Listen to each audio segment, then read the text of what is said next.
কুম্ভ রাশি বহুদিন ধরে তারা সমস্যায় রয়েছেন, বাট নভেম্বর অনার্স আপনাদের সময়টা ফিরতে শুরু করবে। সুতরাং কুম্ভ রাশি মানুষরা আপনার সোনা কিনতে পারেন, রূপো কিনতে পারেন। যারা মনে করছিলেন যে আমি ফ্ল্যাটটা অনেকদিন আগে ধরে বুক করতে চাইছি কিন্তু পারছি না, তারা কিন্তু এই দিন বুক করে নিতে পারেন। একদম শেষ রাশি মীন রাশি। মীন রাশির মানুষদের জন্য বৃহস্পতির আধারিত রাশি। আপনারা মানে নিঃসন্দেহে সোনা কিনতে পারেন, সোনালী রঙের যে কোনো জিনিস আপনারা কিনতে পারেন, ইয়োলিশ কালারের যে কোনো আপনারা জিনিস কিনতে পারেন।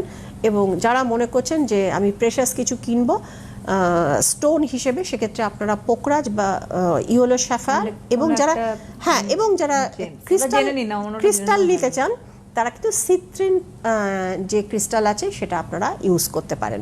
তো সুতরাং সবাইকে বলে দিলাম কি কি কিনবেন। এটা হচ্ছে মানে একদম ইন্ডিভিজুয়াল বলবেন, এবং জেনারেল যেটা বলবো সোনার সাথে একটু রূপো এবং একটু স্টিল অবশ্যই কিন্তু কিনবেন। সেই বাসনে সবার জন্য এটা মানে হ্যাঁ এটা ওভারঅল জেনারেল এটা নেবেন।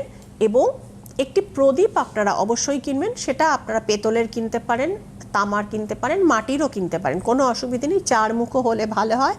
এবং ধনতেরাস টু দীপাবলি, অর্থাৎ ধনতেরাস, ভূত চতুর্দশী এবং দীপাবলি, 3টে দিন আপনারা দক্ষিণ দিকে সর্ষের তেল দিয়ে এই চারমুখী প্রদীপটাকে জ্বালিয়ে দেবেন, এবং এটি হবে অনির্বাণ দ্বীপ।